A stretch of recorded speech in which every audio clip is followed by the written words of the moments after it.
तो फिर तो किसी को गिरफ्तार मत करिए, कोई नहीं भागेगा, सब यही रहेगा। देखिए, मृतक के छोटे भाई चंदन तिवारी के एक गंभीर आरोप ने एसपी को भी कटघरे में खड़ा कर दिया था। आपको भी पता है, मैं भी देख रही थी।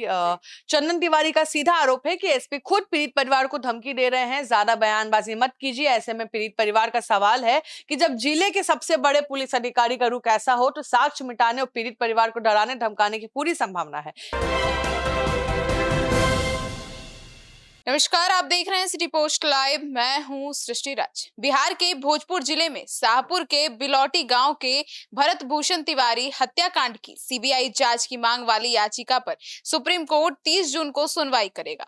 यह याचिका वकील विशाल तिवारी ने दायर की है। अब इस याचिका में एनकाउंटर को फर्जी बताते हुए अदालत से गुहार लगाई गई है कि वो इससे शामिल पुलिस अधिकारियों और कर्मियों के खिलाफ एफआईआर दर्ज करे और पूरे मामले की जांच केंद्रीय अन्वेषण ब्यूरो यानी कि सीबीआई को सौंप दे। अब आइए जानते हैं विस्तार में हमारी सहयोगी मुस्कान के साथ। मुस्कान, सुप्रीम कोर्ट में दायर याचिका में क्या-क्या कहा गया है, विस्तार से बताइए। बिल्कुल, देखिए, अदालत में याचिका के जरिए कहा गया है कि इस तरह के मामले में कानून के शासन और लोगों के मौलिक अधिकारों की रक्षा के लिए स्वतंत्र और निष्पक्ष जांच बिल्कुल जरूरी है।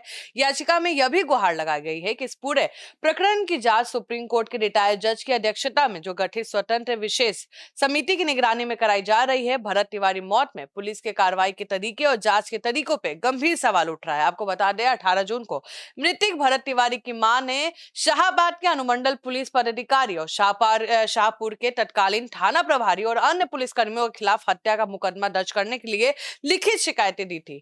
परिवार का आरोप है कि पुलिस टाल मटोल कर रही है। और आपको बता दें, 4 दिन बाद जब मीडिया का दबाव बढ़ा, तब जाकर मामले में एफआईआर दर्ज किया गया। तो देखिए, आज कहा जाता है कि मीडिया क्या है, क्योंकि इसको नेशनल मीडिया ने इतना नहीं उठाया था जितना लोकल मीडिया ने उठाया था, और ये तो सब जानते हैं। तो देखिए, लोकल मीडिया में बहुत ताकत है, और स्पेशली सोशल मीडिया की बात करें तो बहुत ताकत है। और कहीं ना कहीं आज तब जाके पुलिस खुद के अगेंस्ट एफआईआर दर्ज करने को मजबूर है। तो मुस्कान, ऐसे में जो ये याचिका दर्ज की गई है, इसमें किस तारीख को सुनवाई होगी सुप्रीम कोर्ट में? देखिए, इस पूरे संवेदनशील मामले की जांच शाहबाद रेंज के डीआईजी सत्यप्रकाश कर रहे हैं। उनकी जांच प्रक्रिया पे पीड़ित परिवार और स्थानीय लोग लगातार उंगली उठा रहे हैं। बिना ग्राउंड जीरो की पड़ताल और बिना आरोपियों की गिरफ्तारी के हो रही है जांच न्याय की उम्मीदों पर कहीं ना कहीं गंभीर सवालिया निशान खड़ी करती है। अब सोचिए, जांच की जमीनी हकीकत यह है कि डीआईजी सत्यप्रकाश अब तक मतलब सोचिए, अब तक केवल एक बार मृतक भरत तिवारी के घर गए हैं। और साथ ही जब सरकार द्वारा गठित न्यायिक जांच के लिए जस्टिस विनोद वहां पहुंचे थे, तो आरोप है कि इसके बाद डीआईजी ना तो घटनास्थल पर गए, ना ही उन्होंने मामले के चश्मदीद गवाह का बयान दर्ज किया। एक गंभीर आपराधिक मामले की जांच में जिन तकनीकी और वैज्ञानिक पहलू की पड़ताल अनिवार्य थी, वो अब तक नदारद थी। जी, तो मुस्कान, ऐसे में डीआईजी को खुद ग्राउंड जीरो पर जाकर बड़े जो सुलगते हैं वो सवालों का जवाब तलाशने के लिए वहां पहुंचना पड़ा। बिल्कुल पहुंचना चाहिए था, पहुंचे नहीं। देखिए, उन्हें खुद घटनास्थल पर जाकर ये पता करना चाहिए था कि पुलिस कर्मी और भरत तिवारी के बीच वास्तविक में दूरी कितनी थी। जितनी दूरी से भरत द्वारा पुलिस पर गोली चलाने का दावा किया जा रहा है, क्या वो रेंज फॉरेंसिक और बैलिस्टिक मानकों के अनुसार पर्याप्त थी या कम थी। उन्हें यह पता करना चाहिए था कि जब तत्कालीन एसएचओ भरत के कंधे पर हाथ रखकर उसे आगे ले जा रहे थे, तब वो कितने कदम चले थे। जब गोलियां चली, तो क्या भरत ने अपनी जान बचाने के लिए पुलिस कर्मियों से संघर्ष किया था। घटनास्थल पर इसके साक्ष्य की तलाश करनी चाहिए थी।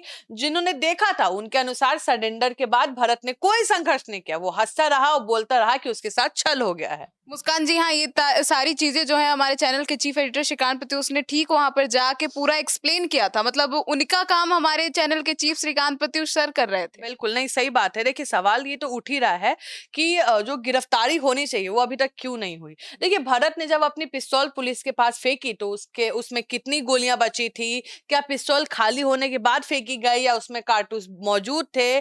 घटना को लंबा वक्त बीत जाने के बाद भी विधि विज्ञान प्रयोगशाला यानी एफएसएल की जांच रिपोर्ट अब तक सामने क्यों नहीं आई। सबसे बड़ा सवाल कि एफआईआर दर्ज होने के बावजूद नामजद आरोपी एसडीपीओ, तत्कालीन एसएचओ या किसी भी अन्य आरोपी पुलिसकर्मी अब तक गिरफ्तार नहीं हुए हैं। सृष्टि, तो बड़ा सवाल खड़ा कर रहा है ये। तो मुस्कान, ऐसे में पुलिस की दलील है कि गिरफ्तारी तभी जरूरी है जब आरोपी के भागने, साक्ष्य मिटाने या गवाहों को डराने धमकाने की आशंका हो। तो फिर तो किसी को गिरफ्तार मत करिए, कोई नहीं भागेगा, सब यही रहेगा। देखिए, मृतक के छोटे भाई चंदन तिवारी के एक गंभीर आरोप ने एसपी को भी कटघरे में खड़ा कर दिया था। आपको भी पता है, मैं भी देख रही थी। चंदन तिवारी का सीधा आरोप है कि एसपी खुद पीड़ित परिवार को धमकी दे रहे हैं, ज्यादा बयानबाजी मत कीजिए। ऐसे में पीड़ित परिवार का सवाल है कि जब जिले के सबसे बड़े पुलिस अधिकारी का रुख ऐसा हो, तो साक्ष्य मिटाने और पीड़ित परिवार को डराने धमकाने की पूरी संभावना है। ऐसे में पुलिस ने इस दलील के अनुसार भी गिरफ्तारी तभी की जाती है, और अब आरोपी के भागने और साक्ष्य मिटाने या गवाहों को डराने धमकाने की आशंका हो तो तुरंत गिरफ्तारी होनी चाहिए। एसपी साहब तो खुद परिवार को धमका ही चुके हैं। कहीं ना कहीं जो वीडियो वायरल हो रहा है उसमें तो ऐसे ही दिख रहा है, जो उनके भाई है वो यही कह रहे हैं कि एसपी साहब आए थे और उन्होंने कहा था कि बयानबाजी और मीडिया से बात करना बंद कर दीजिए। जी। तो सुना आपने। तो अब इस पूरे मामले पर आपकी क्या राय है, कमेंट सेक्शन में जरूर बताइएगा। अपडेट्स लेकर सबसे पहले सिटी पोस्ट लाइव आपके पास पहुंचेगा। तब तक जुड़े रहिए हमारे साथ और देखते रहिए। धन्यवाद।